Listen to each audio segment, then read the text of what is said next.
In Episode 1, we understood the roadmap in key terms. Now Episode 2 is the real start, how to freeze a design basis and build a datasheet. This is a step that controls every calculation later.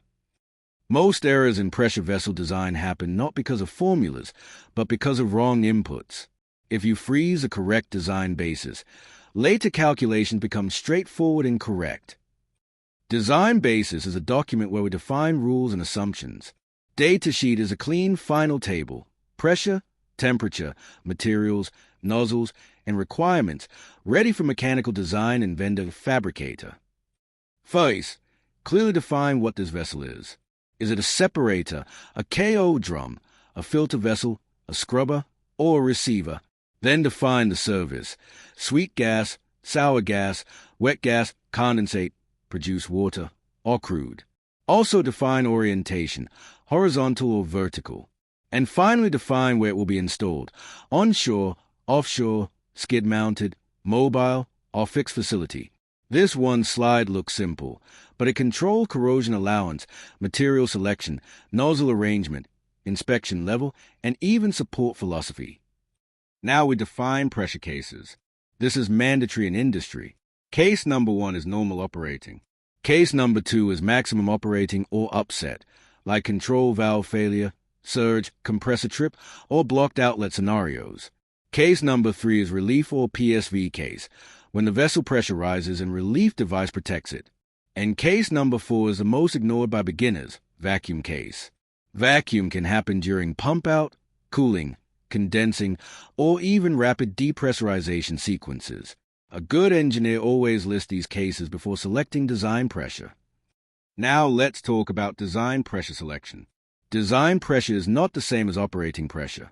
Design pressure is chosen to cover the worst credible pressure scenario, including margins required by client or project specification. Many times it is aligned with the PSV set pressure and the pressure control philosophy of the system. So for example, if the maximum operating is X and your PSV set is Y, your design pressure must be chosen so the vessel design is safe and consistent with the relief system. The exact margin, whether it is 10%, 15%, or a fixed value, depends on client standards and project philosophy. The key is document your logic in the design basis. Now let's clear the biggest confusion, design pressure versus MAWP. Design pressure is what we use as an input for thickness design. MAWP is the maximum pressure the final design vessel can safely handle at a specific temperature based on its actual thickness, material allowable stress, and weld efficiency. So MAWP is usually a result. In many projects, after we design thickness using DP, we calculate MAWP and confirm it meets or exceeds the required pressure limit as per PSV philosophy and client requirements. So remember, DP is your design target. MAWP is the vessel's final capability. Design temperature is another critical input. Design temperature is the maximum metal temperature used for design. It is not ambient temperature. You typically take it from process maximum temperature, but you must also consider special conditions like startup heating, hot circulation, steam out, or hot flushing if applicable. Why is it critical? Because allowable stress S is selected at this temperature from ASME Section VIII. At higher temperature, allowable stress reduces, meaning the vessel may require higher thickness. So design temperature selection directly impacts thickness and cost. Document it properly. Now we define MDMT, minimum design metal temperature. This is not only the minimum ambient temperature at site. The metal can become colder due to JT cooling during depressurization, blowdown, expansion, or cold start conditions. MDMT controls brittle fracture risk. If MDMT is low, carbon steel might require impact testing or a different grade like LTCS. So in design basis, we write the MDMT clearly and also mention the basis, site minimum ambient, and any process cooling scenarios considered. Next is corrosion allowance. Corrosion allowance is the extra thickness you add so the vessel can safely corrode over its design life. CA depends on service, like water cut, CO2, H2S, chloride, oxygen content, solids erosion, and sand production. Client standards also define typical values. The key is, One CA is finalized in design basis. We use the same CA consistently in shell thickness, head thickness, and nozzle reinforcement calculations. Now material selection.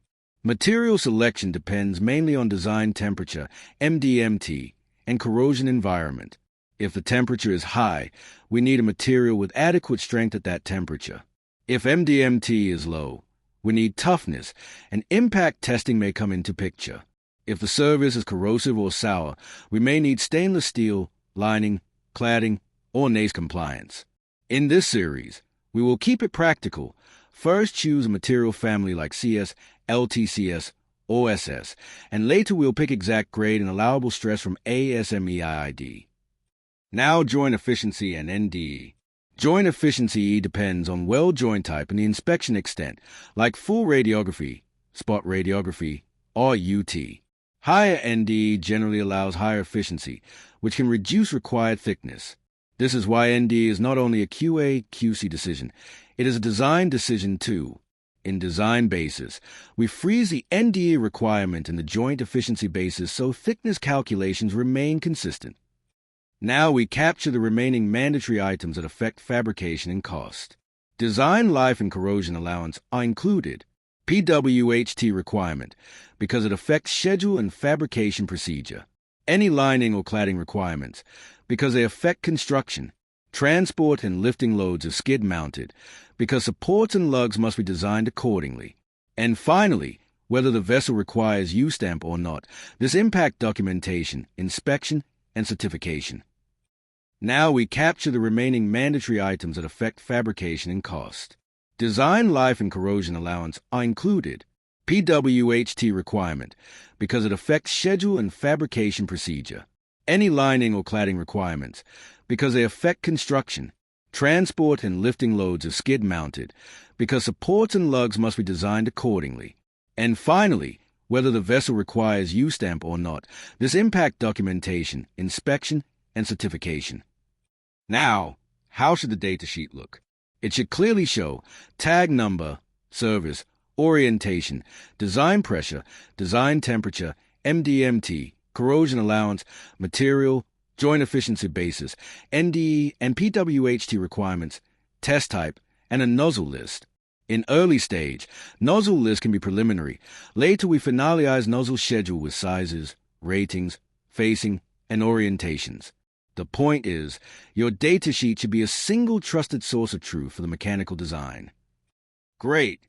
Now that our design basis and datasheet are frozen, we are ready for calculation.